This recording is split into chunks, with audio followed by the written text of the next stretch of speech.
Tepat saat pemuda itu mendekat, pintu-pintu tiba-tiba mulai terbuka dan monster-monster merayap keluar.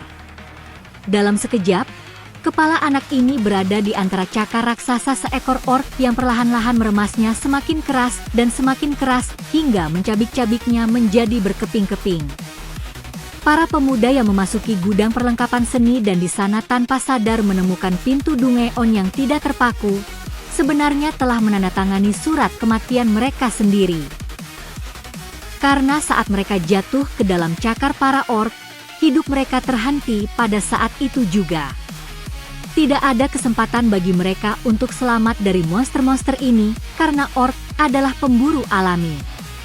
Meskipun kecerdasan mereka sangat rendah, kemampuan pencarian dan pelacakan ras ini jauh lebih unggul daripada manusia. Setelah sekian lama menghabiskan waktu di Dungeon, aroma darah dan daging memikat mereka dengan cara yang luar biasa. Meskipun demikian, mereka harus menekan insting mereka dan fokus pada penjelajahan. Para siswa yang berada di gedung ini berada dalam kemalangan besar, karena sangat sulit untuk bersembunyi dari para orc yang telah mencium aroma mangsanya. Para orc yang berada di gedung institusi pendidikan ini merasakan bahwa ada banyak manusia di sini. Bagian dalam penuh dengan manusia dan situasi ini niscaya membuat mereka bahagia.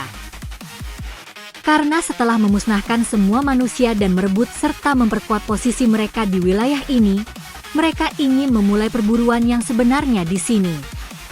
Salah satu orc yang mengirim temannya untuk memanggil bantuan, memulai pembantaian. Sementara para siswa yang tidak mencurigai apapun menghabiskan waktu dengan tenang, monster itu tiba-tiba menerjang dengan kecepatan yang mengerikan untuk menghabisi mangsanya. Satu-satunya hal yang bisa dilihat gadis itu mengenai tipe monster tersebut adalah bahwa mereka memiliki mata yang menyerupai manusia, wajah yang mengerikan, dan kulit mereka berwarna hijau. Kata-kata yang terdengar membuat petugas pengirim benar-benar jatuh dalam kengerian, karena deskripsi tersebut sangat cocok dengan monster kelas orc dan mereka dapat mencium aroma korban mereka. Sedangkan bersembunyi dari mereka adalah hal yang sangat sulit hingga mustahil. Oleh karena itu, petugas pengirim asosiasi hunter yang memahami betapa buruknya situasi tersebut, segera menyuruh gadis itu untuk melarikan diri dari sana, namun sudah terlambat. Orc yang mengikuti gadis itu membunuhnya di tempat kejadian. Bagi petugas pengirim, yang tersisa hanyalah mendengarkan jeritan kematian dan doa minta tolongnya. Situasi tidak bisa lebih buruk lagi, kepanikan menyelimuti sekolah dan semua orang melarikan diri sekuat tenaga ke segala arah yang bisa mereka temukan untuk segera selamat dari kengerian ini. Namun, sayangnya hanya beberapa orang yang berhasil melarikan diri dan masih banyak manusia yang tertinggal di lantai atas gedung. Para orc yang memblokade pintu keluar di lantai dasar, sementara itu menutup lorong-lorong dengan barikade, lalu pergi untuk membunuh orang-orang di lantai atas yang berdiri dalam kengerian tanpa tahu apa yang harus dilakukan dalam situasi sulit ini sambil menunggu bantuan dari para hunter. Namun, ini tidak menghentikan para orc dan mereka menerobos masuk dengan menghancurkan pintu masuk tanpa banyak kesulitan. Para siswa tersudut seperti burung di dalam sangkar. Situasi ini menyebabkan kepanikan semakin menguasai pikiran mereka. Memahami keputusasaan dari situasi tersebut memaksa beberapa dari mereka untuk melakukan hal-hal tanpa berpikir panjang. Salah satu siswa bahkan mencoba menyelamatkan diri menggunakan jendela, tetapi tidak ada tempat untuk melarikan diri. Seluruh kelas telah dikepung, monster ada di mana-mana dan di luar gedung pun mereka menunggu manusia dalam penyergapan. Mereka memusnahkan siapapun yang ingin meninggalkan zona perburuan sebelum waktunya. Para orc bergerak dengan cepat dan berdarah dingin, monster-monster ini membunuh siapapun yang ada di depan mereka. Tetapi muncul di depan mata kita pemimpin dari monster-monster ini. Namanya adalah Groktor, kepala dari Red Blades. Selama ini, dia duduk di singgasananya karena beberapa batasan yang baru saja diangkat 1 menit yang lalu, dan sekarang tidak ada lagi yang menghalanginya untuk menyebarkan teror dan mengejar mangsanya. Namun, ketidakmampuan anak buahnya dalam menghadapi 3 High Orc yang melindungi manusia membuat sang pemimpin marah. Atas hal itu, Groktor yang mengambil pedangnya memutuskan untuk memusnahkan mereka sendiri dengan mengatakan bahwa jam perhitungan telah tiba. Pada saat yang sama, Groktor datang ke lantai tempat Jin Ah berada dan segera memotong lengan salah satu High Orc. Dia datang ke sini dengan memberikan pidato sombong tentang tato mereka yang melambangkan jumlah musuh yang telah mereka bunuh.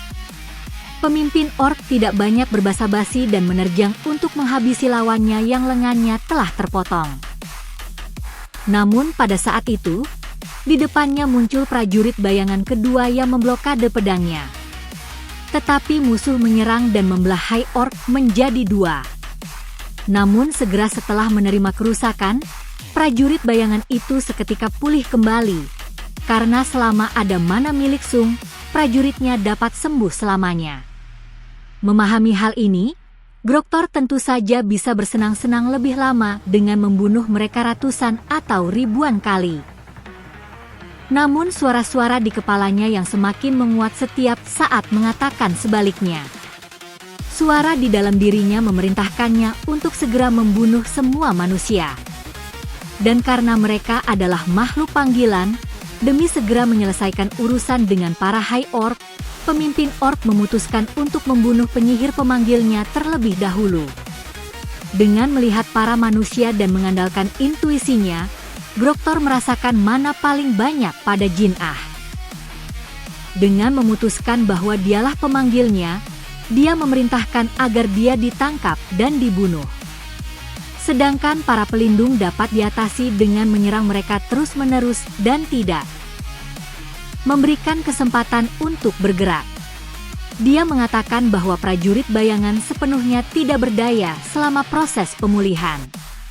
Dengan kecepatan ini, pemimpin orc yang datang dari Dungeon segera mencapai Jin Ah. Kemudian dia menangkap kepala gadis itu dan siap untuk membunuhnya pada saat itu juga. Namun tiba-tiba Groktor merasakan sesuatu yang tidak diketahui sedang mendekat dari luar dengan kekuatan yang mengerikan. Dengan merasakan tekanan yang luar biasa, dia melepaskan Jin Ah dan bersiap untuk mundur. Namun sudah terlambat.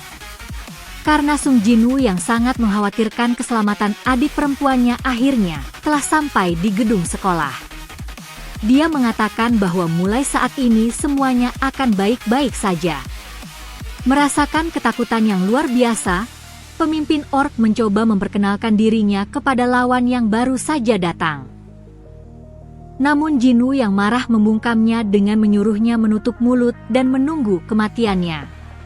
Tampaknya sekarang dengan kedatangan Sung Jinwoo, para orc akan membayar lebih dari cukup atas apa yang telah mereka lakukan di sekolah.